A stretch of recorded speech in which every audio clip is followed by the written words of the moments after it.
అందరికీ ప్రాచ్య multi talent channel తరపున అందరికీ ధన్యవాదాలండి.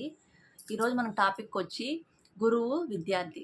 గురు బ్రహ్మ, గురు విష్ణు, గురుదేవో మహేశ్వర, గురు సాక్షాత్ పరబ్రహ్మ తస్మై శ్రీ గురవే నమః అనగా గురువు దైవంతో సమానం. అలాంటి గురువు స్థానం పొందాలంటే మనం చాలా అదృష్టం చేసుకొని ఉండాలండి. గురువు అనేవారు ప్రతి పిల్లవాని ఎదుగుదలను తన ఎదుగుదలగా చూస్తారు.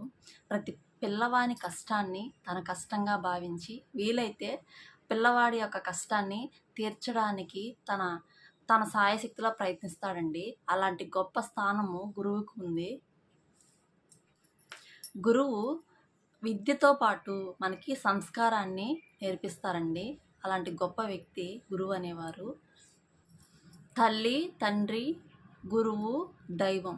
అంటే దైవం కన్నా నెక్స్ట్ ముందు ప్లేస్లో ఉండేది గురువు. గురువు కన్నా ముందు ప్లేస్లో ఉండేది తల్లిదండ్రులు. అంటే మొదటి ప్రాధాన్యత తల్లిదండ్రులకు ఇచ్చారు, రెండవ ప్రాధాన్యత గురువుకి ఇచ్చారు, చివరి ప్రాధాన్యత అంటే మూడవ ప్రాధాన్యత దైవానికి ఇచ్చారు. అంటే దైవం కంటే గొప్ప వ్యక్తి గురువు అని అర్థం అండి. అంటే అంత ప్రాధాన్యత గల ఉన్నత స్థానంలో ఉన్న వ్యక్తి గురువు మాత్రమేను.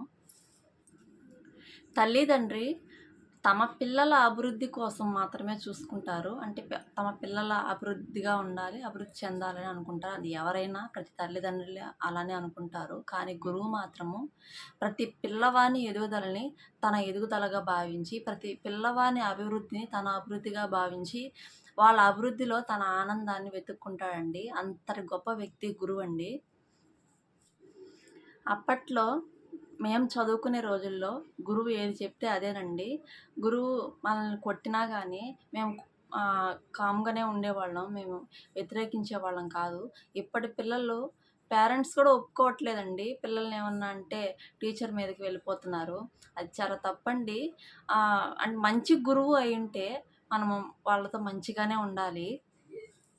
ప్రజెంట్ జనరేషన్ పిల్లల్లో అంటే గురువులో కూడా మార్పులు కొన్ని జరుగుతున్నాయి. అంటే కొంతమంది చెడుగా ప్రవర్తించడం అనేది జరుగుతుంది. అలాంటి వాళ్ళ విషయంలో మనం తప్పనిసరిగా వ్యతిరేకించాలండి.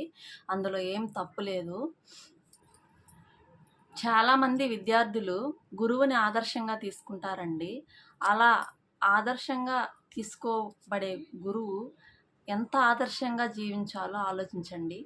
అంటే మనం విద్యార్థి గురువుని ఆదర్శంగా తీసుకుంటున్నారంటే గురువు కూడా అంతే ఉన్నతంగా ఉండాలి. ఆ గురువు యొక్క ఆలోచనలు కూడా అంతే ఉన్నతంగా ఉండాలి. నిన్న ఒక విషయం జరిగిందండి.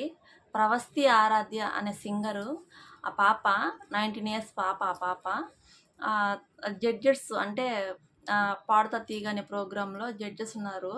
వాళ్ళు ఆమెకి సరైన జడ్జిమెంట్ ఇవ్వలేదు. తనని హేళన చేశారు, తనని బాడీ షేమింగ్ చేశారు, నన్ను ఎలిమినేట్ చేశారని చాలా బాధపడింది. నేను ఈ సంగీతాన్ని వదిలేస్తున్నాను అని చెప్పింది. పాపం చిన్నప్పటి నుంచి చూస్తున్నానండి ఆ పాపని. ప్రవస్తి చాలా మంచి పాప, చాలా మంచి సింగర్ కూడాను. ఆమె జడ్జెస్ అంటే గురువులే కదండి. ఆ పాప విద్యార్థి కిందకే వస్తుంది కదా. కానీ అలా ఇన్సల్ట్ చేయకూడదు. ఇలాంటి గురువులు కూడా ఉంటారు, గమనించండి. ఈ రోజుల్లో ప్రజెంట్ జనరేషన్లో పిల్లల మెదడు అంటే పనితీరు అనేది చాలా వేగవంతంగా ఉంది. దాని తగిన విధంగా విద్యలో కూడా కొన్ని మార్పులు జరిగాయి. గురువులో కూడా ఈ మధ్యకాలంలో కొంచెం అంటే మంచిగా ప్రవర్తన లేదు అనే వార్తలు కూడా వింటున్నాము. గురువు అనేవారు చాలా గౌరవప్రదమైన వ్యక్తి అండి. విద్యార్థి గురువుని చాలా గౌరవించాలి. అలాగే గురువు కూడా విద్యార్థితో స్నేహంగా ఆప్యాయతతో మెలగాలి. అదేనండి గురువు అంటే. తరాలు మారినా మారని స్థానం వచ్చి గురువు స్థానం అండి. అంతటి గొప్ప స్థానం గురువుకు ఉంది.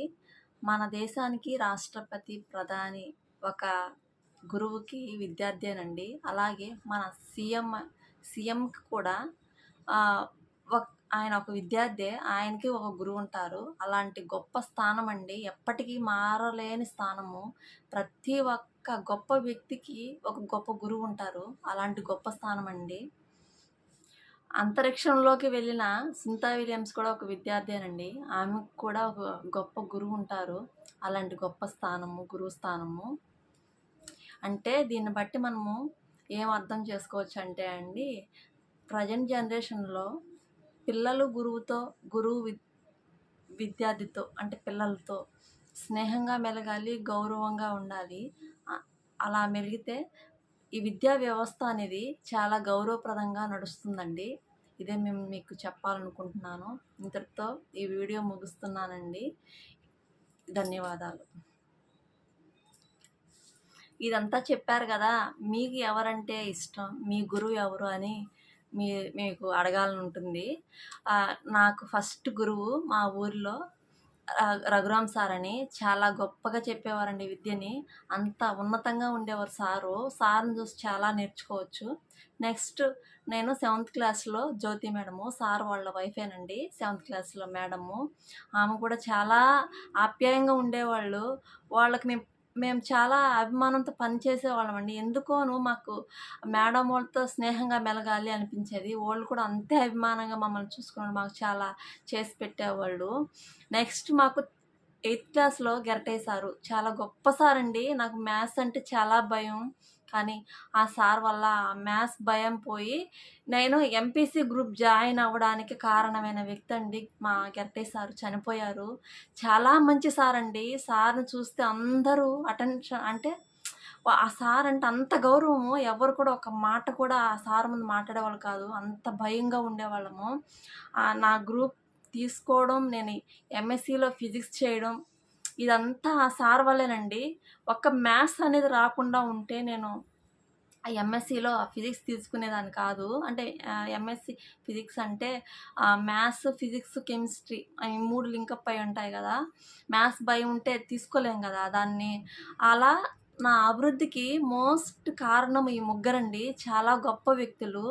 వీళ్ళందరికీ జీవితాంతం రుణపడి ఉండాలండి.